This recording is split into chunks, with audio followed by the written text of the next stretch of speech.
So you don't have as much time as other people who don't have a job or who are just doing this full time. So how do you build your speaking business when you have a job? How'd you do that?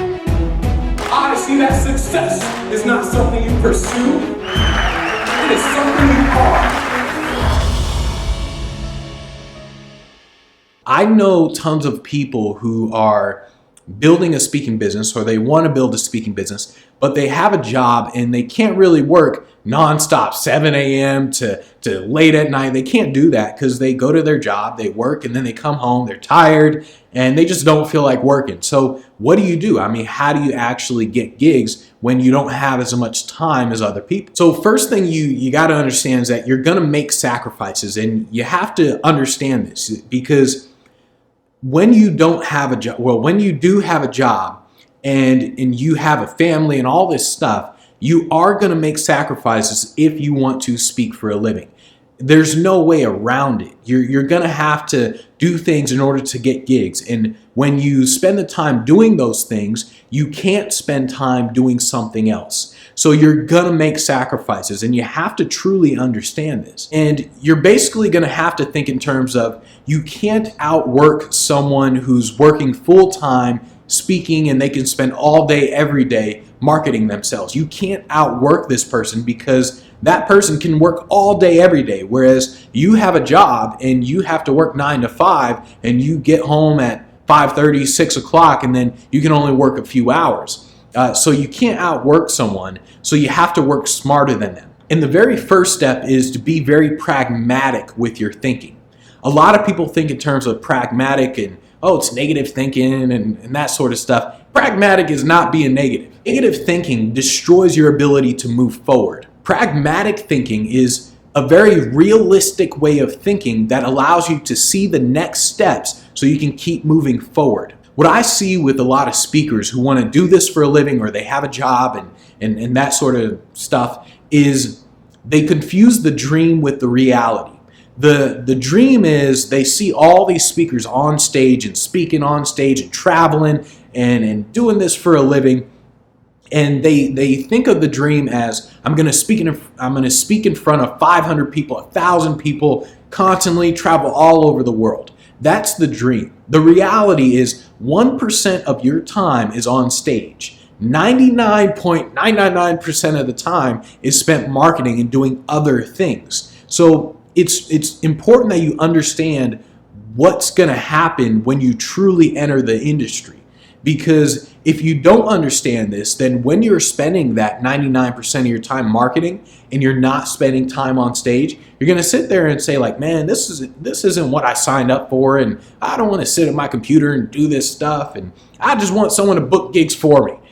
So you have to be very pragmatic and understand the reality of the situation. I see wishful thinking destroying more dreams than anything else because people get so caught up in la la land that they don't understand the reality. They don't understand what it actually takes and what actually happens to build a business. There's nothing wrong with dreaming, but at a certain point, like Diddy says, you gotta wake up. I mean, there's nothing wrong with closing your eyes and dreaming and saying, okay, this is what's gonna happen, but you gotta wake up and you gotta be very pragmatic with the next steps that you have to take. Now, when it comes to working smarter, you're gonna have to get very, very focused. And I recommend you read a book by Gary Keller, I think that's his name, Gary Keller, the guy who started Keller Williams, called The One Thing. You pretty much wanna find the highest value task and do that during your set time. So when you come home at 6 o'clock or whatever, you set aside 2-3 hours and you work on the highest value time during those hours. And the highest value time, more often than not, is going to be you contacting people, you finding and contacting people. And the way you work smarter is to be more efficient with it. So when you're thinking in terms of contacting people, thinking in terms of finding people, you can say, okay, I'm going to go to Fiverr.com. I'm going to hire a virtual assistant for $5 to work for an hour, and they're going to find events, and they're going to put these events into a spreadsheet. That way, later on in the day, I can either contact these people myself, or I can hire them to actually contact them by sending out these email templates. So you're working smarter, not necessarily harder. And on top of that, you're using a software like Yesware or Streak or some other email software to where you can just put all this contact information in one, and then bam, just send it all out and put it into templates, and bam, you just send it all out. So you're much more efficient with it than the guy who's doing it 24/7 and just writing emails nonstop, and you're much more efficient with it. So you're working smarter. And when it comes time to doing inbound marketing, maybe you set aside an entire day. On Sunday when you're off work, you set aside the entire day, and remember, sacrifices. So Sunday, you don't get days off. You set aside a Sunday and you say, okay, I'm going to record 30 videos on this Sunday and I'm going to send them out for someone to edit, and then bam, I'm going to have an entire month's worth of videos for just marketing and just getting the name out there. And it's really important that you take advantage of your situation, take advantage of every person you know, of the opportunities around you, take advantage of everything. If you can delegate, if you have the money to delegate, then do it. And don't make excuses. I mean, if you have a job, you have the money to delegate. If you have a job, then just ease back on going out to eat, ease back on certain things, and then just use some of that money in order to delegate and to hire someone to do little things for you, to like edit the videos and to put names into a spreadsheet. Just delegate. Think about, who do you know? I mean, who do you know that can actually get you on stages? I mean, if I knew Bill Gates, I would contact Bill Gates. I'd be like, hey man, put me on stage. So who do you know? Take advantage of all your resources. You want to think in terms of creating an unfair advantage. So it doesn't matter if other speakers can copy you. In fact, you want to create an unfair advantage so other speakers can't copy you.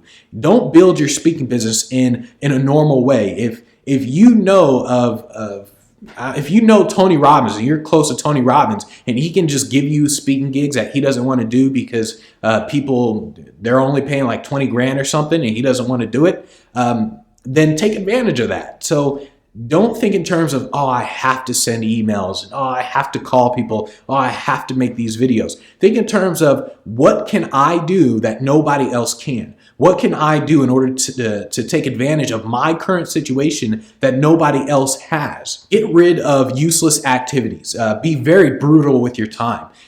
You need to talk with people around you and tell them exactly what you're trying to accomplish. Say things like, look, I know we normally go out to eat during this time, but I really want to speak for a living, so I'm not going to spend money on that. And be very brutal with your time. Say like, look, this is how it's going to be for a year or so. That way I can work on this and I can just focus on this. I'm not going to go out to the movies. I'm not going to hang out. On Sundays, I know we have barbecues, but on Sundays, all I'm going to do all day, every day is just record videos. So be very brutal with your time. Just be very smart with your time as well. I mean, things like when you drive to work, listen to audiobooks as you're driving. Just little things like that. When you're in the gym and you're doing cardio, listen to audiobooks, not music. So just be smart with your time. And be very specific with your time. So you know that maybe you get home at 6 o'clock at night. So you say from 6 to 7:30, I'm gonna send out emails, and then from 7:30 to whenever we'll hang out with the kids. And I guarantee you, I know a lot of people say things like, "No, I got kids. You don't know what it's like, Benji. You don't have kids, and I can't just say no to them." If you look at extremely successful people way at the top, all of them do this. They all say, okay, from this time to this time, I spend it with the kids. From this time to this time, this is all business. And they understand that. It's really important that you get very specific with your time. You say things like, look, from 6 to 7, I'm doing this. From 8 to 9, I'm doing this. Get very specific with your time. Otherwise, things are just going to pop up and you're not going to get anything done. You have to be willing to make the sacrifices today to get that dream tomorrow. There's nothing that you're going to get where you won't make sacrifices. If you're trying to build a speaking business and you have a job, you have to make the sacrifices. Everything really comes down to commitment. It starts and ends with commitment. There are no tactics that's going to really help you go from your job to speaking for a living. There's no tactics. It's all commitment, because I don't know, maybe you get home at 6 p.m., maybe you get home at 9 p.m. I don't know when you get home. It's commitment. You say, I'm going to do this. And from this time to this time, I'm going to be doing this. From this time to this time, I'm going to be doing this. It comes down to commitment. If you are committed, you will make it happen. If you're not committed, you're always going to find a reason to procrastinate. You're always going to find a reason to say, I'm tired. I'm tired. I don't feel like doing this. You're always going to find a reason. So it comes down to commitment.